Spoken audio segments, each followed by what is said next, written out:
Bismillah. Inna alhamdulillahi nahmaduhu wa nasta'inuhu wa nastaghfiruh wa na'udhu billahi min shururi anfusina wa min sayyiati a'malina. May yahdihillahu ta'ala fala mudilla lah wa may yudlil fala hadiya lah.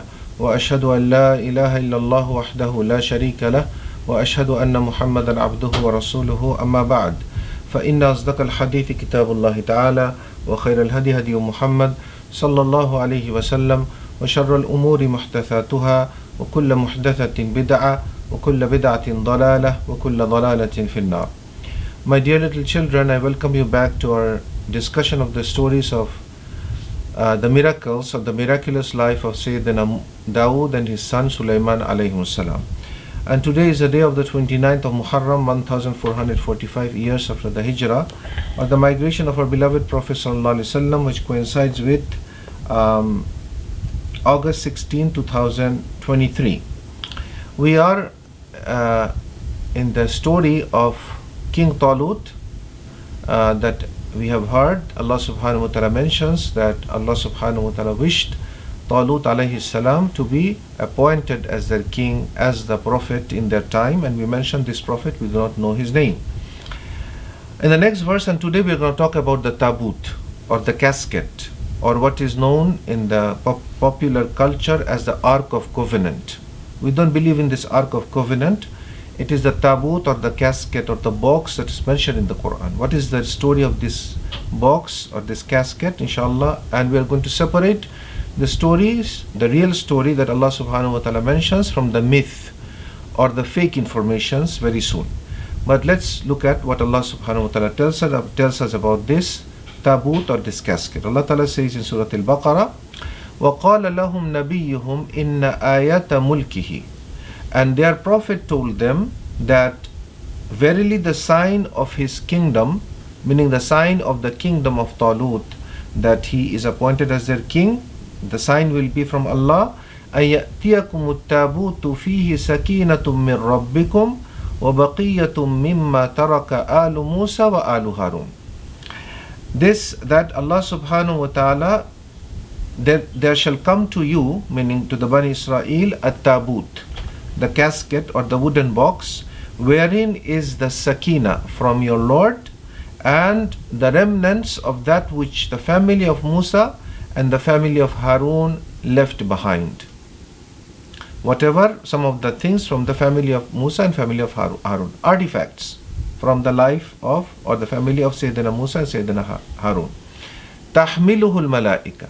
The angels are going to carry it. The angels are going to bring this casket, carrying this casket in front of the eyes of the Bani Israel. So the normal people will see the angels, however they are supposed to bring it, in front of them. Inna fi dhalika la ayatan lakum. Indeed, in this there is a sign for you. In kuntum mu'minin. If you are indeed believers. So these are the signs of Allah subhanahu wa ta'ala, and this is a great honor for the kingship of Sayyidina Talut alayhi salam, because his appointment was Rabbani from Allah, and Allah assured the Bani Israel with his kingdom and kingship that he deserves it by sending them a miracle. And the miracle is the angels are going to bring the casket. And this is also a gift for the Bani Israel, because any ayat that Allah subhanahu wa ta'ala sends, a true believer only increases in faith. For example, when you ask Allah for a good grade, and Allah gives you the good grade, you will increase your faith. You see that Allah has given you. As for the one who doesn't ask Allah, and he doesn't have tawakkul on Allah, if Allah gives them good grade, they become arrogant. They think this is all happened because of me. Those of us who ask Allah to give us good sustenance, good rizq, good money, good wealth, good children, good family, good spouse, when Allah gives us that, we thank Allah. But as for those who don't care, and Allah gives them, their arrogance is increased. So the ayat of Allah is sent to soften the heart, not to harden the heart of the people. So this is one of the miracle, is that what? The angels, they could see. Second, that between Talut and between Musa alayhi salam, how many years have passed, we do not know exactly how many generations. But for all of these years, some remnants from the family of the prophets, Allah directly bring it to them. Just think about it. if Allah subhanahu wa ta'ala decides to give us the things that Prophet used, our Prophet Sallallahu used, his pots, his clothes, his things that he and his family used, and it comes in a casket, how much are we going to appreciate that? How much it will be precious for us? It will be very precious for us, because it is the remnants of our Prophet. For example, when we go to Makkah and we kiss the black stone, these are the remnants of Sayyidina Ibrahim alayhi salam. The Safa and the Marwa and the Muzdalifah and the Mina and the Arafah, all of these things are the remnants from Sayyidina Ibrahim sallallahu alayhi wasallam. So we respect it and we love it and we worship Allah subhanahu wa ta'ala. We don't worship these things, but we worship Allah subhanahu wa ta'ala through the way Allah subhanahu wa ta'ala wants us to use these remnants. So Bani Israel was given these special miracles that no other or nations have been given like the way they were given. But yet many of them, they were very transgressors. They were rebellious. And just think about this, these people for whom Allah Ta'ala sent these signs, they were Muslims like us, because they were believing in their Prophet and they were following, but they were very disputive people. And why Allah Subhanahu wa Ta'ala tells us these stories? So that we do not follow their footstep. So that we don't say, I am the follower of Muhammad Sallallahu Alaihi Wasallam, but something comes from the Quran and I don't like it, or something comes from the Sunnah and I have not been taught about it, then I start rebelling against it, fighting against it, and saying, no, I don't like this. And then pick and choose. This is exactly what the Bani Israel did in their time to their prophets. And that's why their stories are repeatedly told in the Quran. And Allah Ta'ala told us to seek refuge in Him from their way. غَيْرِ الْمَغْضُوبِ عَلَيْهِمْ وَلَا الضَّالِّينَ. Not on the path of those who have earned Allah's anger, and nor those who are misguided. So that's why these stories are extremely important for us. The same way the Bani Israel were supposed to respect Allah's decision and Allah's signs, the same way we are supposed to respect Allah's decisions and Allah's signs when they are sent to us. One of the greatest miracles that is given to our generation or our ummah, the Prophet's ummah, is the preservation of the Quran and the Sunnah. That has not been given to any other nations before us. Allah preserved the Quran and the Sunnah exactly how it came out from the tongue of the Prophet Sallallahu Alaihi Wasallam. Do we respect it? Do we love it? Do we read about it? Do we follow it? We are living in the time of what they call social media. And through social media you can waste a lot of time. Even the halal things. Some people, they keep on watching different things, halal, different things, and waste a lot of time. And some people worse. They watch the haram. They watch movies and they watch all sorts of things and they waste hours after hours. And this will be a curse, because this is the way of the Bani Israel. So when the signs of Allah is given through us from the Quran and the Sunnah, we should devote our time to learn the Quran and the Sunnah. And we should try to follow, and we should try to call people to it. This is what we should be busy with, and we should stay away from all of the other things. As for the myth or the fake stories, this comes from the books of the Jews and the Christians, which are corrupted and changed. So these are all unverified sources. Although the asl or the foundation or the original is from Allah, the Torah is from Allah, the Injil is from Allah. But we know that these people, they're very corrupted. They changed their books, they deleted the ayat of Allah, they added things from their own self, and they corrupted the whole message. So we cannot take it from them.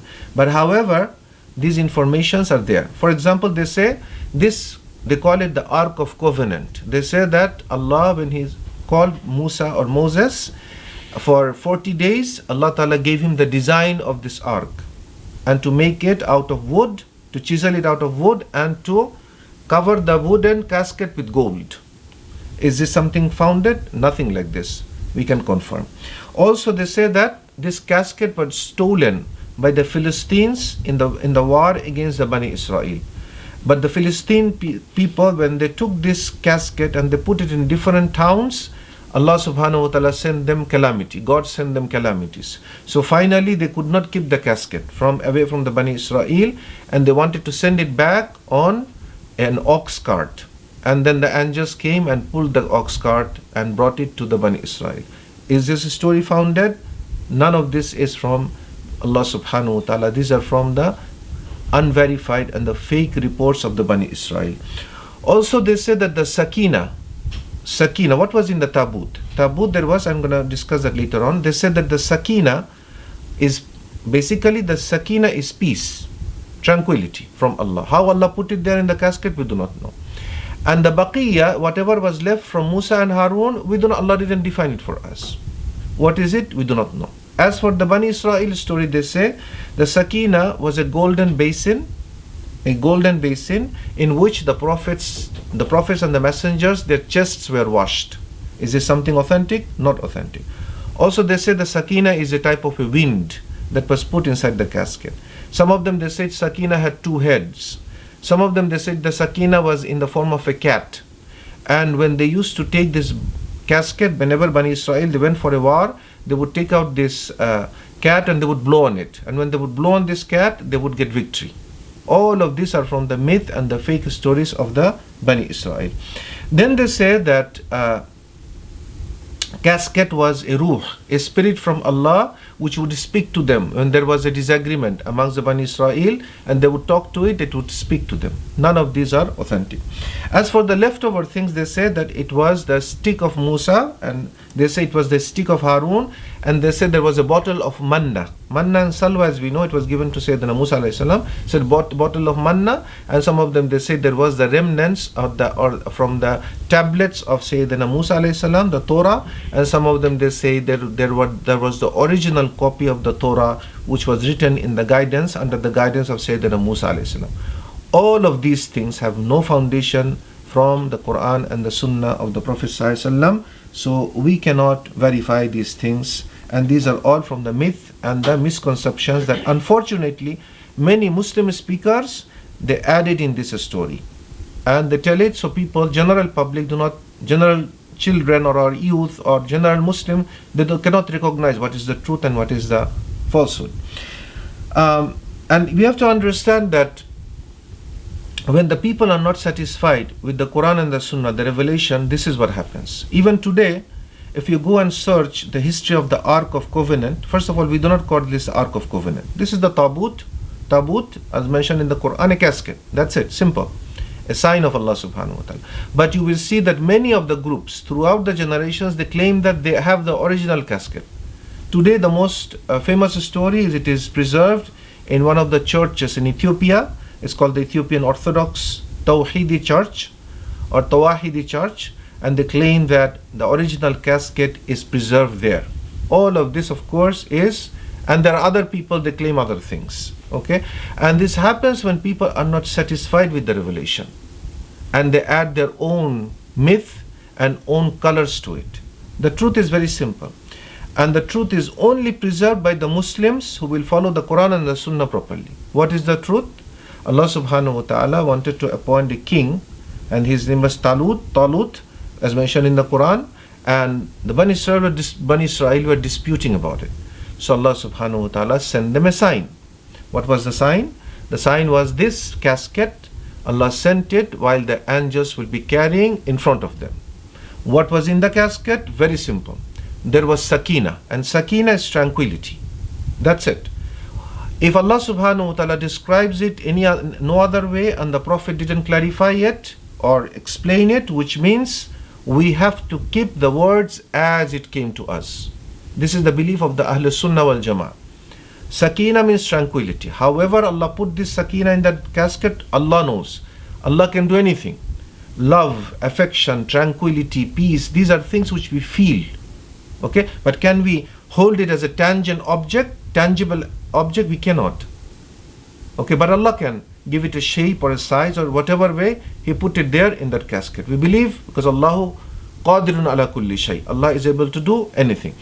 As when Allah Ta'ala says, the remnants of Musa and Harun, a lot of people say, what are the remnants? We say, we do not know. Allah didn't tell us. But those remnants were there. And we keep it very simple.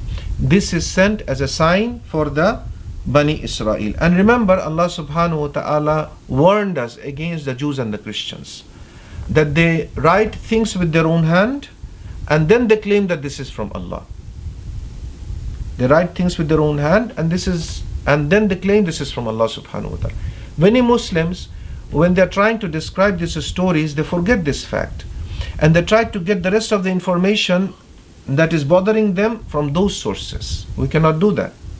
Because if we do that, we will go against what Allah Ta'ala taught the Prophet ﷺ. Allah Subhanahu wa Ta'ala said to the Prophet ﷺ, say, O Muhammad, قُل مَا أَسْأَلُكُمْ عَلَيْهِ مِنْ أَجْرٍ.